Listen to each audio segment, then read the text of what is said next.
ओम शांति। 18 जनवरी 1969। पिता श्री जी के अव्यक्त होने के बाद गुलजार बहन द्वारा अव्यक्त वतन से प्राप्त हुए दिव्य संदेश। विशेष बाबा के अव्यक्त होने पर पहले दिन का जो भोग लगा, उसमें दादी कहती हैं, आज जब हम वतन में गई तो शिव बाबा बोले, साकार ब्रह्मा की आत्मा में आदि से अंत तक 84 जन्मों के चक्र लगाने के संस्कार हैं। तो आज भी वतन से चक्र लगाने गए थे। जैसे साइंस वाले रॉकेट द्वारा चंद्रमा तक पहुंचे और जितना चंद्रमा के नजदीक पहुंचते गए, उतना इस धरती की आकर्षण से दूर होते गए। पृथ्वी की आकर्षण खत्म हो गई। वहां पहुंचने पर बहुत हल्कापन महसूस होता है। जैसे तुम बच्चे जब सूक्ष्म वतन में आते हो तो स्थूल आकर्षण खत्म हो जाती है, तो वहां भी धरती की आकर्षण नहीं रहती है। यह है ध्यान द्वारा और वह है साइंस द्वारा। और भी एक अंतर बाप दादा सुना रहे थे कि वह लोग जब रॉकेट में चलते हैं तो लौटने का कनेक्शन नीचे वालों से होता है, लेकिन यहां तो जब चाहें जैसे चाहें अपने हाथ में है। इसके बाद बाबा ने एक दृश्य दिखाया। लाइट की बहुत ऊंची पहाड़ी थी। उस पहाड़ी के नीचे शक्ति सेना और पांडव दल था। ऊपर में बाप दादा खड़े थे। इसके बाद बहुत भीड़ हो गई। हम सभी वहां खड़े ऐसे लग रहे थे जैसे साकारी नहीं, लेकिन मंदिर के साक्षात्कार मूर्त खड़े हैं। सभी ऊपर देखने की कोशिश कर रहे थे, लेकिन ऊपर देख नहीं सके। जैसे सभी बहुत तरस रहे थे। फिर थोड़ी देर में एक आकाशवाणी की तरह आवाज आई, शक्तियों और पांडवों द्वारा ही कल्याण होना है। उस समय हम सबके चेहरे पर बहुत ही रहम दिल का भाव था। उसके बाद फिर कई लोगों को शक्तियों और पांडवों से अव्यक्त ब्रह्मा का साक्षात्कार, शिव बाबा का साक्षात्कार होने लगा। फिर तो वह सीन देखने की थी।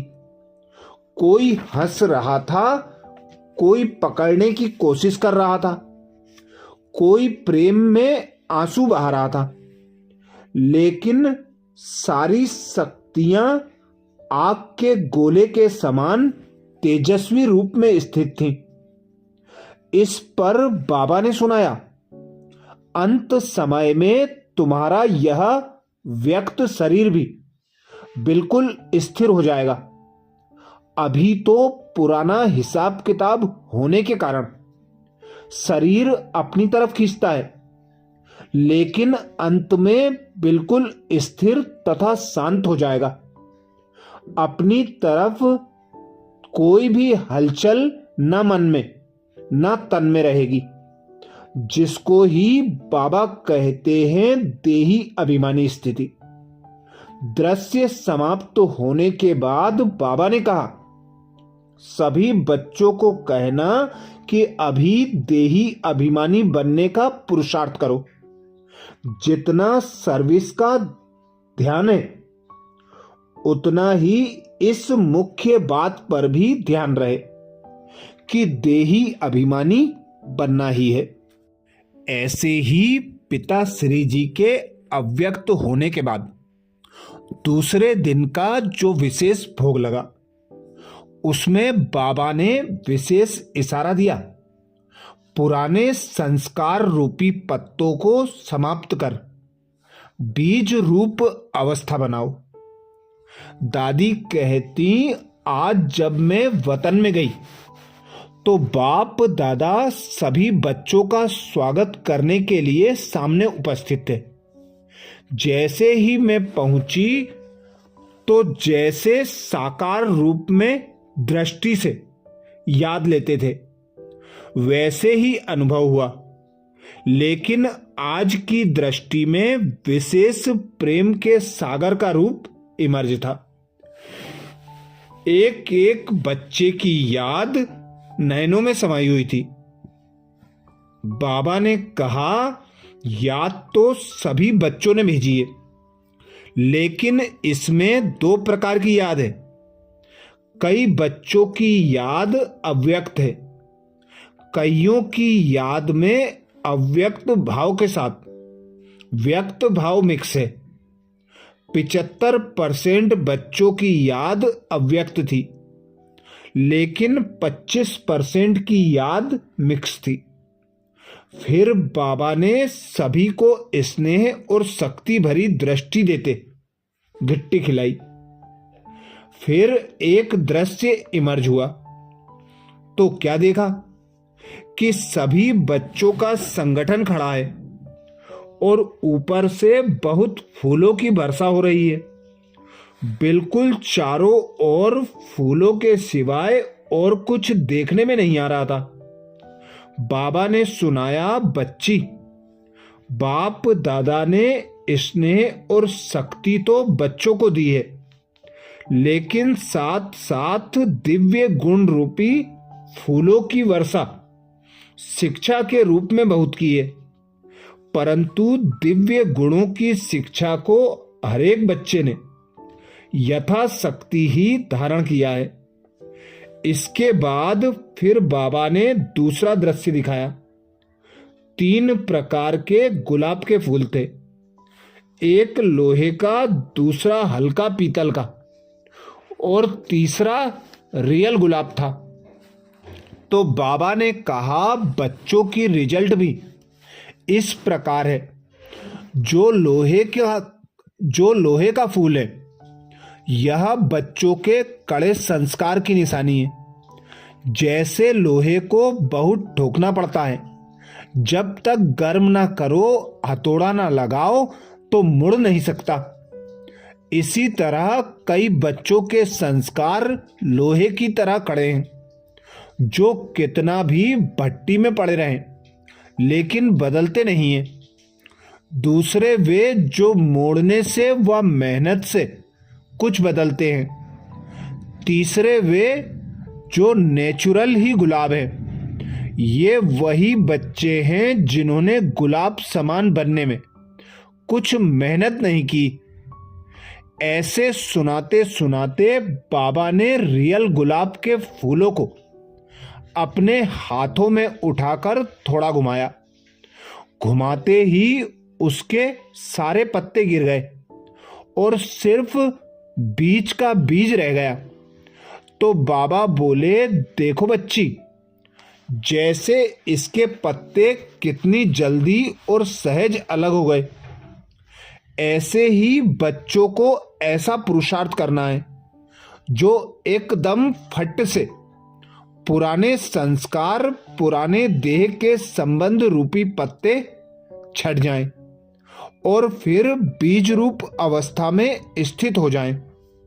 तो सभी बच्चों को यही संदेश देना कि अपने को चेक करो कि अगर समय आ जाए तो कोई भी संस्कार रूपी पत्ता अटक तो नहीं जाएंगे। जो मेहनत करनी पड़े, कर्मातीत अवस्था सहज ही बन जाएगी या कोई कर्म बंधन उस समय अटक डालेगा। अगर कोई कमी है तो चेक करो और भरने की कोशिश करो।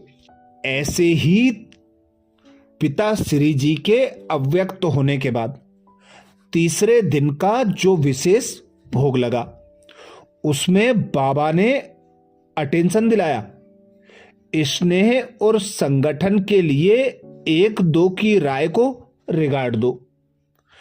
दादी कहती, आज जब बाबा को मधुबन में आने के लिए निमंत्रण देने वतन में गई तो बाप दादा के इशारों से अनुभव हुआ कि आज बाबा का विचार नहीं है। इतने में ही बाबा बोले, अच्छा बच्ची, सभी बच्चों ने बुलाया है। तो बाप दादा बच्चों का सेवाधारी है। यह सुनकर संकल्प चला कि बाबा ने अभी अभी ना की और अभी अभी हां की। क्यों? दिल के संकल्प को जानकर बाबा बोले, यह जानबूझकर कर्म करके बाबा सिखला रहे हैं कि तुम बच्चों को भी एक दो की राय, एक दो के विचारों को रिगार्ड देना चाहिए। भल समझो कोई विचार देता है और तुमको नहीं जचता तो भी उनके विचार को फौरन ठुकरा नहीं देना चाहिए। पहले तो उनको रिगार्ड दो कि हाँ क्यों नहीं, बहुत अच्छा, जिससे उनके विचार का फोर्स कम हो जाए। तो फिर आप जो उन्हें समझाएंगे वह समझ सकेंगे। अगर सीधा ही उनको कट करेंगे तो दोनों फोर्स टक्कर खाएंगी और रिजल्ट में सफलता नहीं निकलेगी। इसलिए एक दो के विचार अर्थात राय को पहले रिगार्ड देना आवश्यक है। इससे ही आपस में स्नेह और संगठन चलता रहेगा। अच्छा, ये विशेष 3 दिन के बाबा के अव्यक्त होने के बाद भोग के संदेश थे। आगे के भोग संदेशों का मनन करने के लिए अगले वीडियो में फिर मिलेंगे और अनेक विशेष अव्यक्त वतन के संदेश सुनने के लिए प्ले लिस्ट में जाकर सुन सकते हैं। अच्छा, ओम शांति।